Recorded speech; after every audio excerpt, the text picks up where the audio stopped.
Welcome to the last session, which is about ethical algorithms. Something, as I said at the beginning, that is super important because as computer scientists, we have a pivotal role in today's society, because many of the things, when you remember what I said in the initial keynote, many, or I would even say most of the things that we have in our modern society, think on water and think on electricity and waste management, production, and so on. So almost everything that we use in our daily lives is in one way or another controlled by a computer.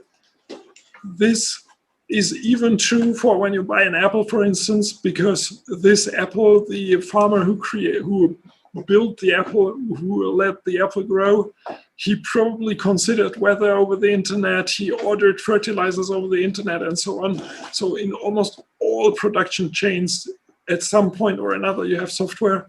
And as computer scientists or as developers, we are developing the software. And we are putting the software to the world. And we do not only develop software that has no consequences, but you might have heard about software that is automatically judging if people should go to prison or not, which might sound extreme, but the principle is often applied when you build a software that is creating a self-driving car. And you probably know the situation that you are getting at a crossroad. You cannot stop anymore. You have to kill someone. Will you kill the child or will you kill the older people? Who is deciding that? Well, a software is deciding it. And who created the software? Well, the developers who created the software. And so obviously we have a big responsibility. And as I said in the opening, this requires ethical decisions. And what I also often say is, when someone asks you to create a bomb or a mass surveillance tool or something like that, it's your duty to say no. But for being able to say no, because you're typically not the owner of the company or the head of the state that is telling you to do that, you have to always practice it. And this is one part of what will be in the video that Martin Hellmann was, so it's a keynote Martin Hellmann was giving 2 years ago. I was organizing an event with the German chapter of the Association for Computing. I'll just close the program here because it's making sounds. Of the Association for Computing Machinery. And there he is talking about this, about ethical decisions, ethical algorithms. And another part of the video, he's also talking about his life. So you know that he was the one part of the Diffie-Hellman key exchange.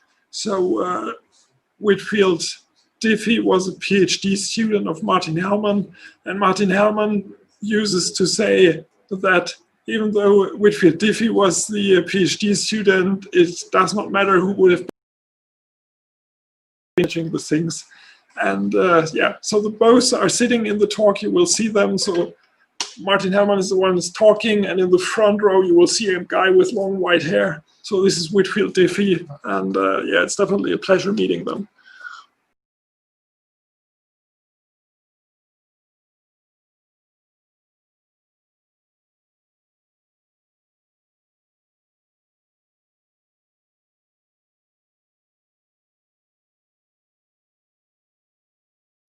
Yeah, so now we had planned to discuss a bit, like 15 minutes, about ethical decision-making, ethical decisions that maybe some of you had to take, how you cope with it, what you take from the presentation.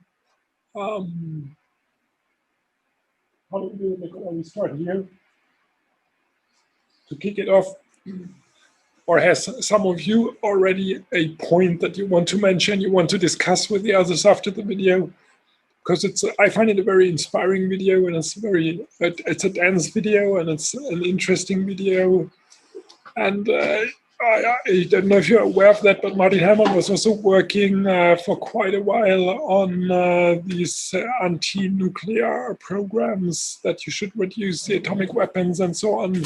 So this is one of the activities that he was pursuing for many, many years. So what do you think about ethical decisions? Could you do you have an understanding of that a little bit better now?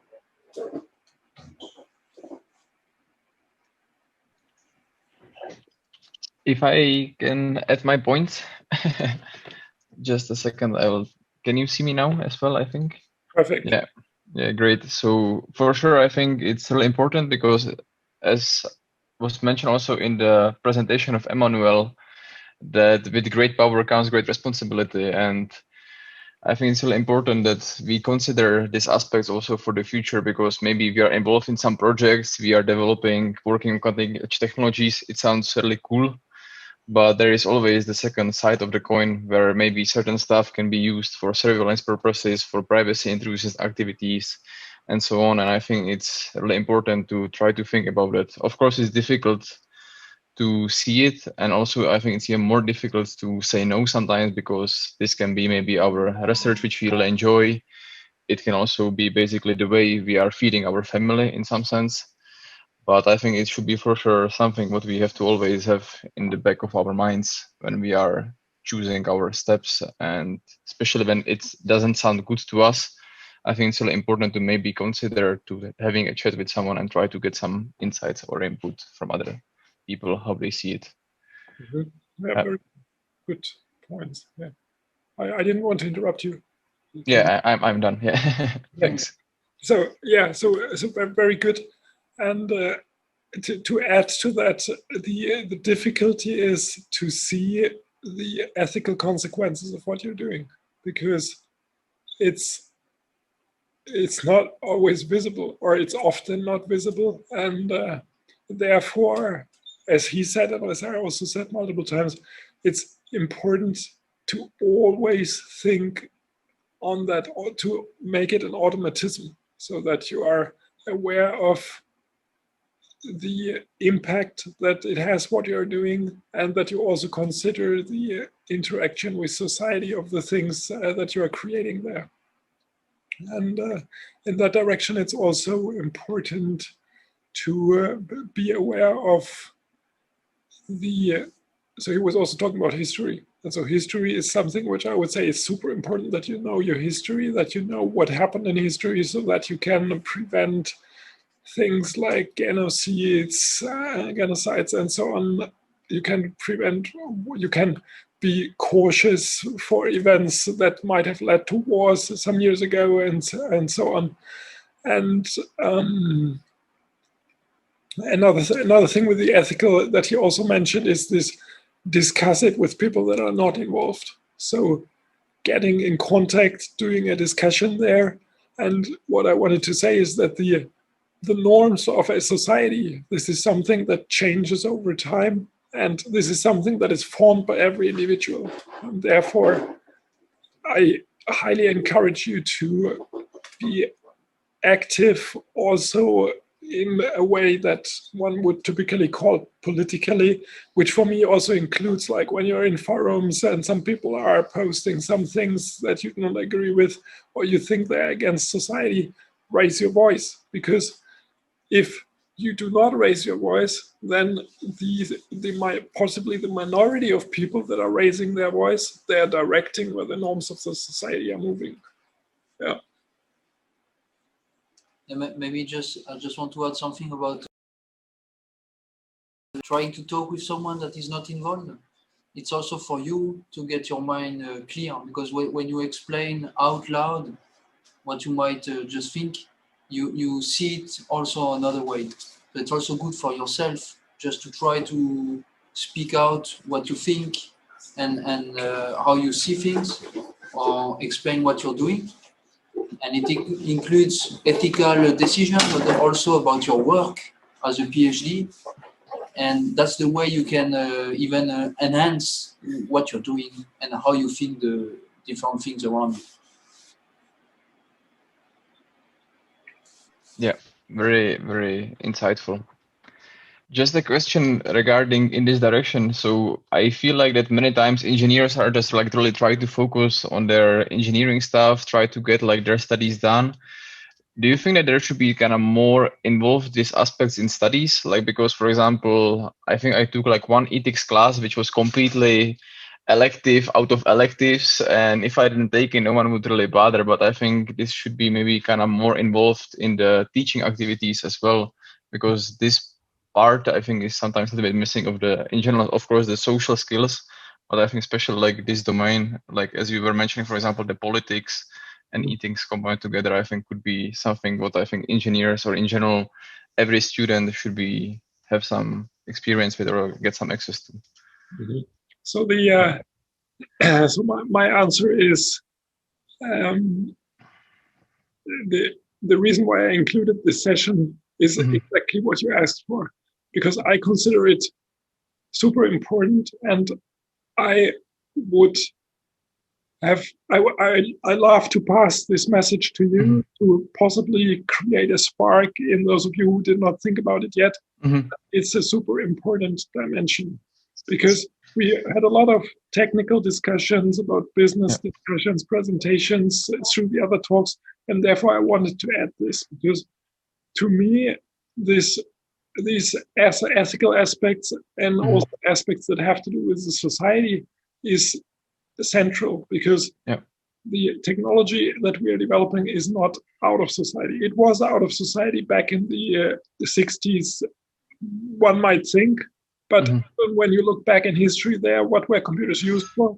They were used for calculating the movements of rockets, for instance, to hit the enemies and things like that. Mathematics also was also always or often used for war as well. So there maybe never was this neutrality of the technology or of the engineers. But today, to us, it's even more obvious, as I said at the entrance statement of this session, because everything has computing inside and our impact is huge, especially when we think now from the attacker perspective, because when you do a cyber attack, you use Shodan, you find open ports, you start hacking that, you even don't know what you're attacking, and then you're doing it, and then suddenly something's not working anymore, or you put down a ransomware that is encrypting hospitals and then they cannot operate anymore.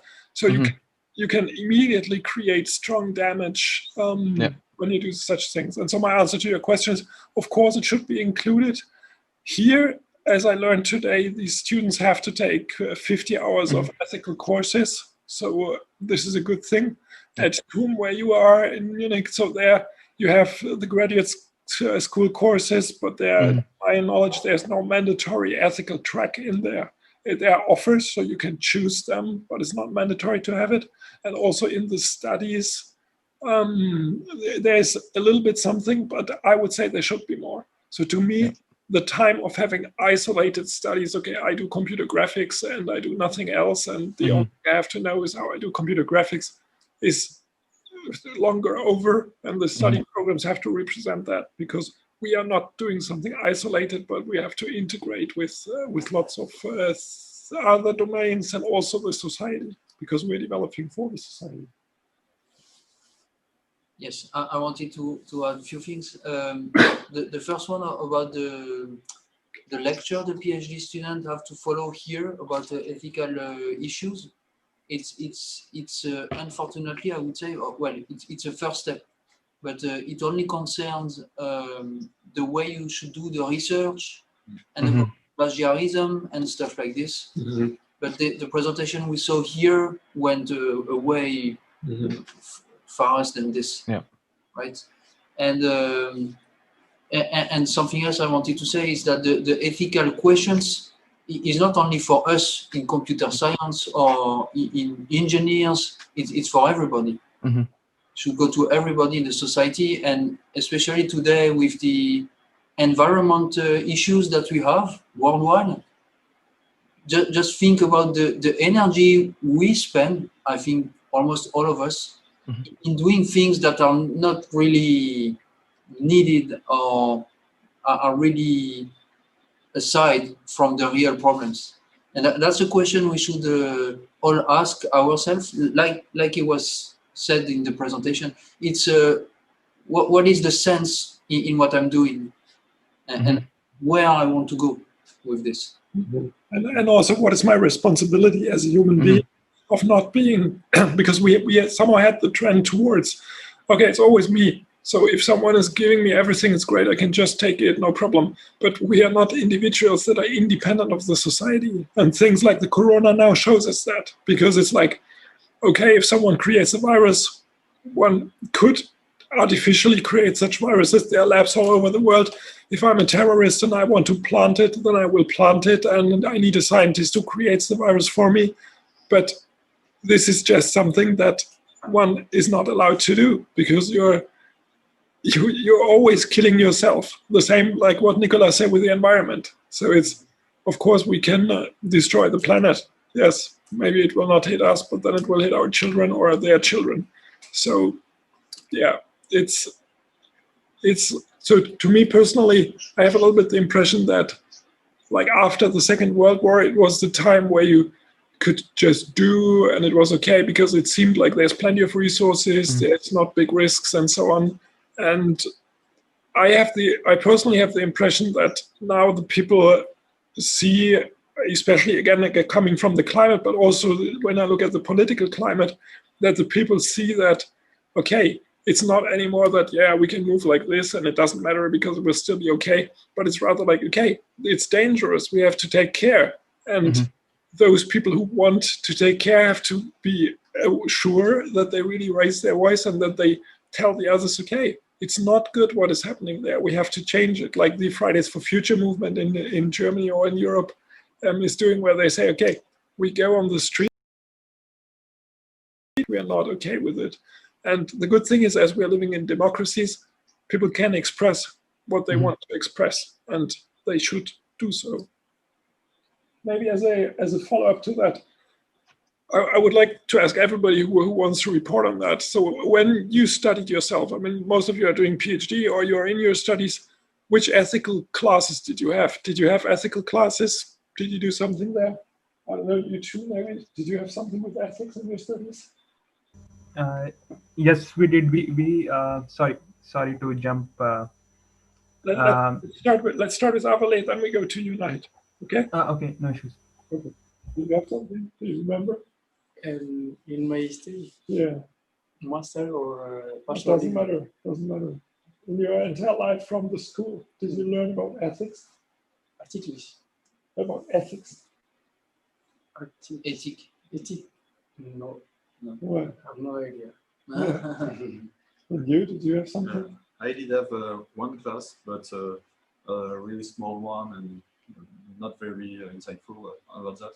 But hopefully, the year after I passed the school, I did a real ethics class created by someone who has already thought about it and have a real opinion on it. And it appears that the new students are of it that my promotion, for instance. So it's good idea. Well, that's good. Yeah. So now we come to you. If you want to open the camera, you can of course also do. But if not, we also listen to you, obviously. No, that's good. So sorry for interrupting in between. Oh, no problem. Yeah, actually, this is not not compulsory, but I took a formation. Ethics, something about ethics and ethics in PhD. I mean, during our the 3 years. So this was not a compulsory formation, but I selected this because I want to know the laws and the rules of doing a PhD. So it was very interesting because I found, although I don't remember, but I found some things which was not evident, when you do PhD, and then you see those questionnaires and the teaching they did, and I was like surprised, oh, this is, I should not do this, I should not do this and this. Maybe I can share this formation. I think this formation runs every year for PhD students, and I think this will be very helpful if it is allowed for outside Paris Saclay or Institute Polytechnique. So this, yeah. Okay, very good. Very good. And inspired by what you just said, I can also give you the advice that maybe you are enrolled in doctoral schools or something like that, and you always have you might feel like, okay, it's a burden because you have to do certain hours and stuff like that, but you should see it exactly the opposite direction. You should see it like the courses you get there, they are usually super expensive, and you are the privileged ones who can participate in these courses, and you can get this input. And you should also look beyond the things where you think, okay, this is obviously something I have to do, like an AI class or something like that, because I will earn more money afterwards. Because your life is not like this. In your life, your interests are also not like that. You will get much richer and bigger if you look also left and right in that.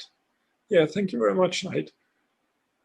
Does anybody else want to share something about the ethical education? You went through something through the else for the video to discuss. Yes. I would like to add a point to this. As you said, the courses are like necessary for students to take. But me, being a PhD student, I also took this course, and I personally felt like it is more oriented towards taking some grades to show that, okay, we have done this course. But from my perspective, you need a personal motivation that this course is not just about the grades, but to understand that what you are going to pursue will be having an impact on the society. So for that, you need to be like personally motivated as well. Because many of my friends, they were like, okay, we want to wrap this course as soon as possible just to get the grades. But I had a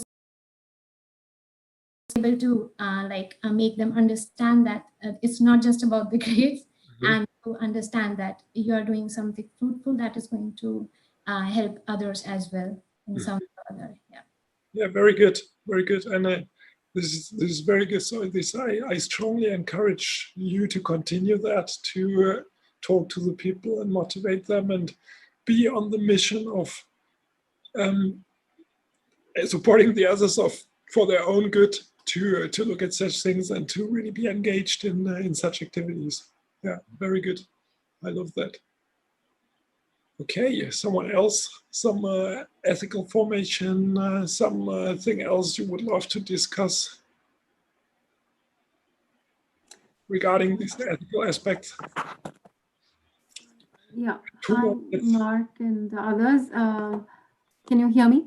Yes. Okay. So yeah, I was just saying that there are, in fact, if you look at not from the individual perspective, from the industry perspective, there are many things that are coming up, but those are not laws and regulations. For example, we have something called human rights audit, which companies have to perform. I mean, but they don't have to. That is why they don't.